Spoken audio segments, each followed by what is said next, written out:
Hello students, welcome to maths and मोर।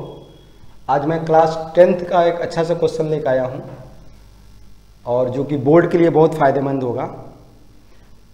इसमें क्या है दिया कि if theta lies between 0 and π/4 then simplest form of the √1 - 2 sin theta cos theta, ये वैल्यू आपको निकालनी है। ठीक है, इसमें चार ऑप्शन दिया है, sin theta minus cos theta, cos theta minus sin theta, cos theta plus sin theta और sin थीटा cos थीटा।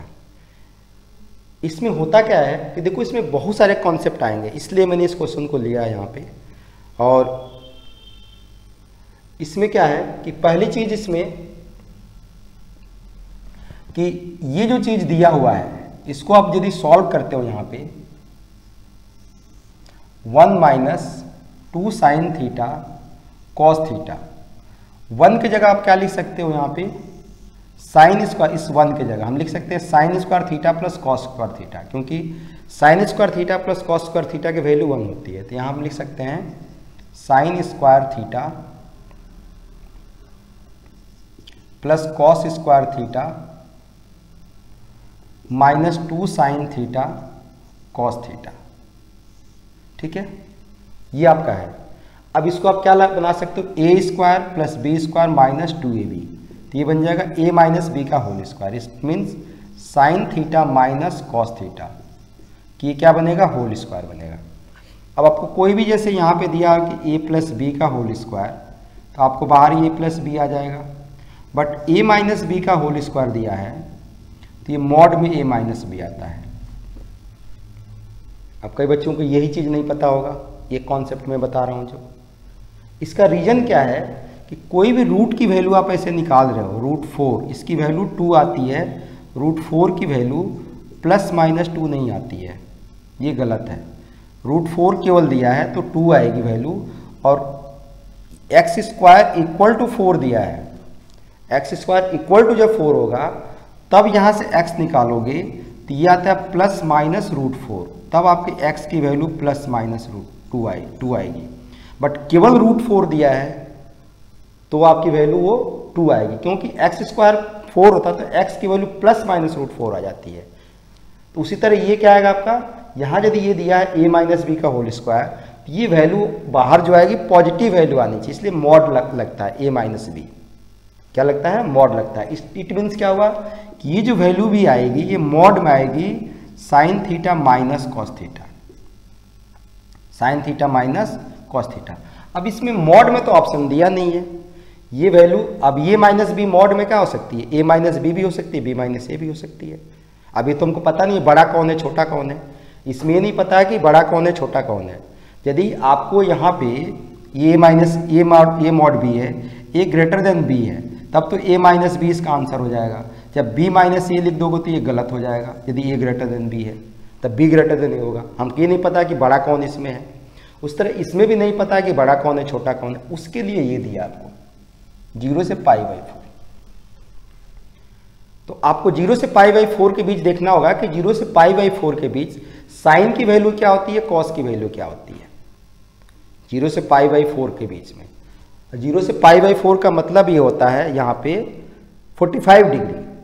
0 से π/4 जो लिखा है ये π/4 रेडियन में लिखा है, और ये CBSE का क्वेश्चन है।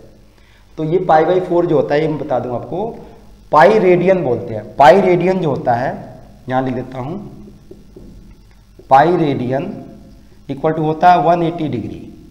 तो π/4 जो होगा, π/4 ये होगा 45 डिग्री। तो इसको आप लिख सकते हो, थीटा जो आपको लाइज करेगा 0 और 45 डिग्री के बीच लाइज कर रहा है।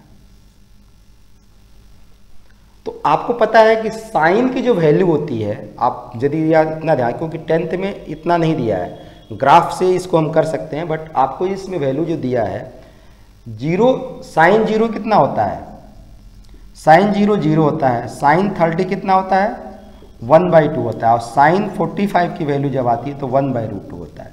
मतलब देख रहे हो कि ये वैल्यू क्या हो रही है, धीरे धीरे बढ़ रही है, इंक्रीजिंग होती है। ये वैल्यू आपकी क्या हो रही है, 0 से धीरे धीरे बढ़ रही है, इसको इंक्रीजिंग बोलते हैं, कि 0 से 45 तक वैल्यू इसकी बढ़ती है। यहाँ से बढ़ रही है वैल्यू, आगे भी इसकी वैल्यू हो सकता है बढ़ तो, लेकिन यहाँ से भी आपको 0 से 45 दिया है, फिर ये आप कॉस की वैल्यू जब निकालोगे, यहाँ पे निकाल दो कॉस की, क्योंकि 45 तक ही आप देखो यहाँ पे, तो कॉस देखोगे 0 degree, cos 0 degree, cos 0 degree देखोगे तो इसकी वैल्यू 1 होती है। कॉस 30 डिग्री की वैल्यू जो होती है √3/2 होती है। √3/2 की वैल्यू 0.7 के आसपास आती है, क्योंकि √3 की वैल्यू होती है 1.732। इसको 2 से डिवाइड करोगे तो ये 0.7 से डिवाइड 2 8 या 16 हो गया ना, 8 पॉइंट, और ये 2 से 1 और 3 बचेगा तो 2 6 या 12, करीब 86 आएगी, 0.86 आएगी। और ये वैल्यू आपकी 0.5 आती है। तो 0 से 45 ये वैल्यू दोनों फिर बराबर हो जाती है cos 45 डिग्री पे 1/√2। इट मीन्स क्या हुआ कि ये वैल्यू डिक्रीज हो रही है, ये वैल्यू इंक्रीज। अब एक्चुअल में देखो इसका ग्राफ कैसे बनता है, इससे आपको और क्लियरिटी आ जाएगी। साइन और कॉस का हम ग्राफ यदि बनाए यहाँ पे, यहाँ बना देते हैं, तो इस तरह इसका ग्राफ बनता है। साइन का ग्राफ ऐसे बनता है, ये साइन का ग्राफ हो गया, यहाँ 0 समझ लो, ये सीधा ये 90 डिग्री होता है। और कॉस का ग्राफ बनाओगे तो कॉस 0 पे 1 होता है, ऐसे इसका ग्राफ बनता है। ये आपका ऐसे आता है, ऐसे कटता है। कहाँ काटते हैं दोनों की वैल्यू कहाँ सेम आ रही है, 45 डिग्री पे। ये आपकी 45 डिग्री है, 45 डिग्री की ये आपका होता है साइन एक्स, ये होता है कॉस एक्स। ये जब आपको रेड से बना देता हूँ इसको मैं, ये जो ग्राफ आ रहा है ये वाला, ये रेड से आ रहा है, ये ऐसे बनेगा। तो ये जो ग्राफ दोनों देखो कट कहाँ कर रहे हैं, ये यहाँ पे कट कर रहे हैं 45 पे। तो आपको 0 से 45 के बीच देख रहे हो, कॉस की वैल्यू बड़ी है, साइन की वैल्यू छोटी है। फिर जब 45 से 90 के बीच देखें तो साइन की वैल्यू बड़ी हो जाएगी, कॉस की वैल्यू छोटी। इसलिए देखो 0 से क्या दिया है आपका 45 बीच के दिया है। तो 0 से 45 के बीच यदि दिया है तो कॉस इसमें क्या है, इसके अंदर जो है कॉस जो है cos theta is greater than sine theta, मतलब कॉस आपका साइन से क्या है, बड़ा है। यहाँ से भी आप देख सकते हो, जो आप लोग वैल्यू 10th में याद कराते हैं उससे भी देख सकते हो कि साइन की वैल्यू धीरे धीरे बढ़ रही है आपको, और कॉस की वैल्यू कम हो रही है, मतलब 1 से।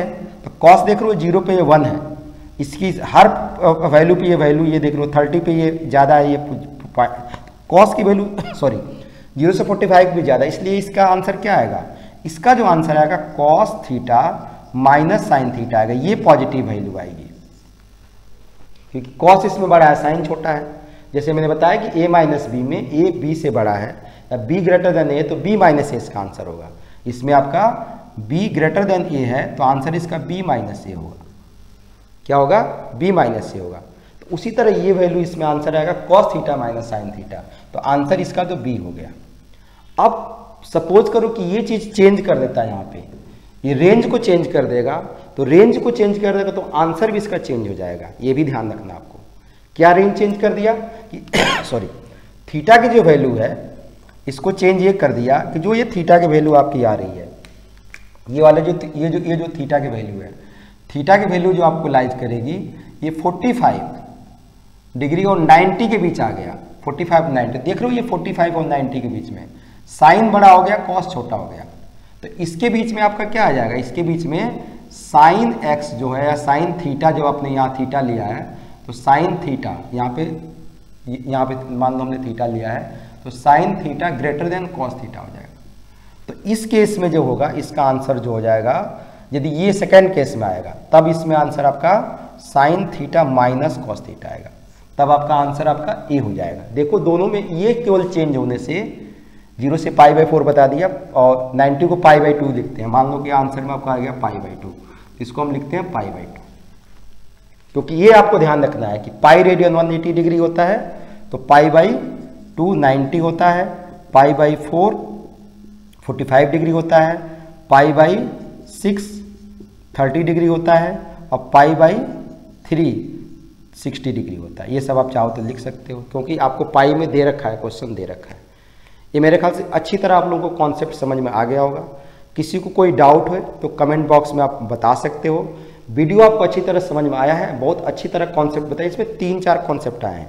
आपको मॉड का ये आपको हमेशा ध्यान रखना है कि कहीं भी मॉड में x² आ रहा है तो इसकी वैल्यू आपकी मॉड x होती है, ये आपको ध्यान रखना है। मतलब कोई भी स्क्वायर आप निकाल रहे हो तो ये आपको श्योर होना चाहिए कि वो बाहर वैल्यू पॉजिटिव ही आएगी, निगेटिव नहीं हो सकती है। जैसे मैंने a माइनस बी का होल स्क्वायर बताया तो मॉड में उस तरह ये होल स्क्वायर है तो मॉड में वैल्यू आएगी।